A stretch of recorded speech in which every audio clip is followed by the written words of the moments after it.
Greetings and blessings. I'm going to be reading a relationship affirmation.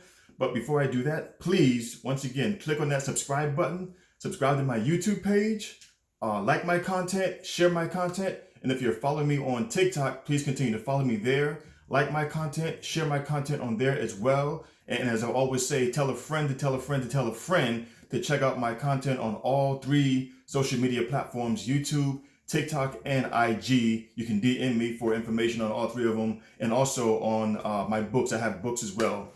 Now, the title of the relationship affirmation I'm going to be reading, I've done this one before. This is more like a reminder because I've been getting some DMs about this one. Again, this is just a reminder, but it's called Do Not Ignore Those Red Flags, which some of us do a lot, and for unfortunate reasons, sometimes for silly reasons, because we're too grown to be stupid the way we are sometimes. But again, we're all human. No one's perfect. But again, the title is Do Not Ignore Those Red Flags. Big red flags that we ignore all the time.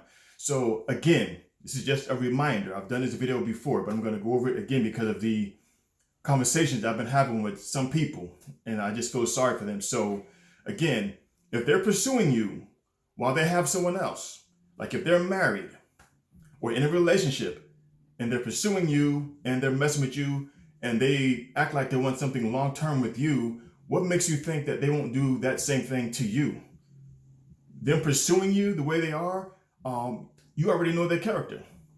You already know about them. So that's going to be unfair to you. Do not be a fool. Or if two or more people tell you things that are not good about the person that you want or the person that is pursuing you, facts and not necessarily hearsay.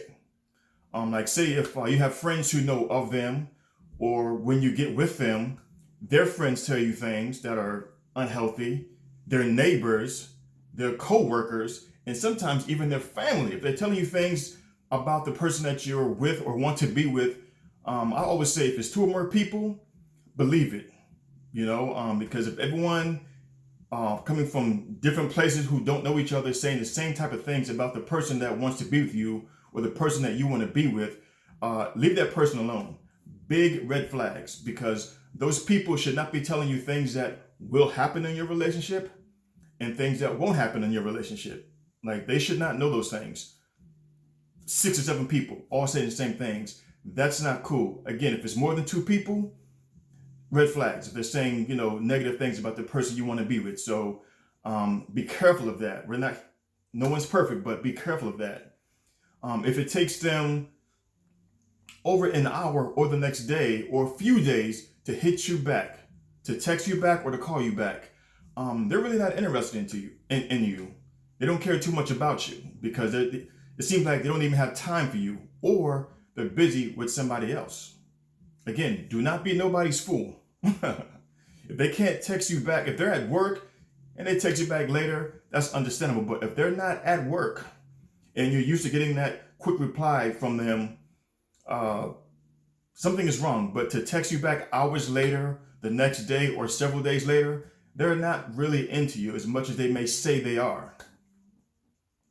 If they say they want something long-term with you, a long-term relationship, they want to be with you forever, but they're not willing to meet friends or family and just want to come around just for sex, big red flag. They're not really into you. I mean, all they want to do is just have sex. And my thing is, that's okay if that's what you agree on in the beginning. We're not looking for nothing long-term. This is just what it is. We're just going to have a sexual relationship. No need to meet children, family, or friends. Just say that up front. We're too grown and too old to be playing these games. So be mature and say what you want from the get-go. Don't play with anyone's emotions or feelings. Don't let them play you. But those are red flags. If they just want sex, they need to say that. But if all you're doing is having sex with them and you both talked about having a long-term relationship, those are red flags. If all you're doing is just having sex and they're not trying to introduce you to their family and friends. Again, I've done this one before. This is kind of like just a reminder. But again, do not ignore those red flags and don't ever be anyone's fool. Stay woke, pay attention, and stay blessed.